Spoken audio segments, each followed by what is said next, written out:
तुमने वो वीडियो देखा था जो मैंने कल अपलोड किया था? एक औरत JF के एयरपोर्ट पर उतरी, हाथ में पासपोर्ट था एक ऐसे मुल्क का जो इस दुनिया में मौजूद ही नहीं। सवाल नंबर 1, वो औरत किस दुनिया से आई थी? सवाल नंबर 2, अगर वो वाकई किसी दूसरी दुनिया से आई थी तो फिर उसने इतनी साफ अंग्रेजी कैसे बोली? और सवाल नंबर 3, जो फ्लाइट उसने टोक्यो से ली, क्या किसी ने उसका पासपोर्ट, टिकट या वीजा चेक नहीं किया? टोरेंजा। बस एक लफ्ज ने पूरी दुनिया हिला दी। लोग सवाल करने लगे। कुछ ने कहा वो झूठ बोल रही है, कुछ ने कहा ये सिस्टम का ग्लिच है, और कुछ कहने लगे कि वो हमारी दुनिया की ही नहीं थी। अब गौर से सुनो, मैंने कभी ये नहीं कहा कि वो किसी और सैयारे से आई थी। मैंने कहा वो किसी और डायमेंशन से आई थी।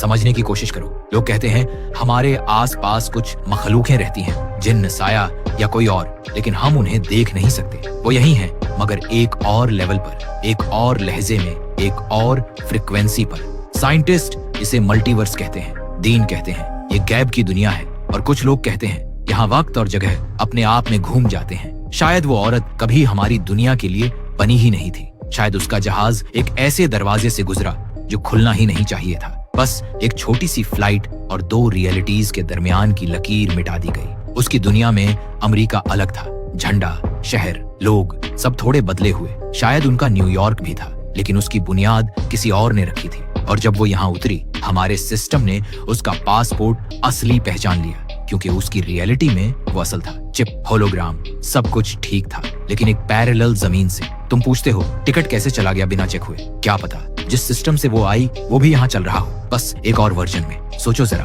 अगर मल्टीवर्स हकीकत है तो तुम्हें स्पेसशिप की जरूरत नहीं, सिर्फ एक ग्लिच इन टाइम चाहिए। कुछ रिसर्चर्स कहते हैं हवा में छोटी छोटी दरारें होती हैं जो कुछ लम्हों के लिए खुलती हैं। अगर कोई उनसे गुजर जाए तो वो किसी और जहां में पहुंच जाता है। शायद उसके साथ भी यही हुआ। टोक्यो से न्यूयॉर्क तक का सफर, लेकिन वो अपनी जमीन से हमारी जमीन पर आ गई। और जब कैमरा स्टैटिक हुआ, शायद वो एरर नहीं था, शायद दरवाजा दोबारा खुल गया और वो वापस चली गई। लेकिन सबसे अजीब बात यह है, एक तस्वीर सामने आई। जापान के एयरपोर्ट पर भीड़ थी और उन्हीं में वो औरत भी थी। वही चेहरा, वही लिबास, वही बैग। नीचे कैप्शन लिखा था, फ्लाइट टू टोरेंजा ऑन टाइम। अब सवाल ये है, क्या वो हमारी दुनिया छोड़कर चली गई या हम उसकी दुनिया में आ गए?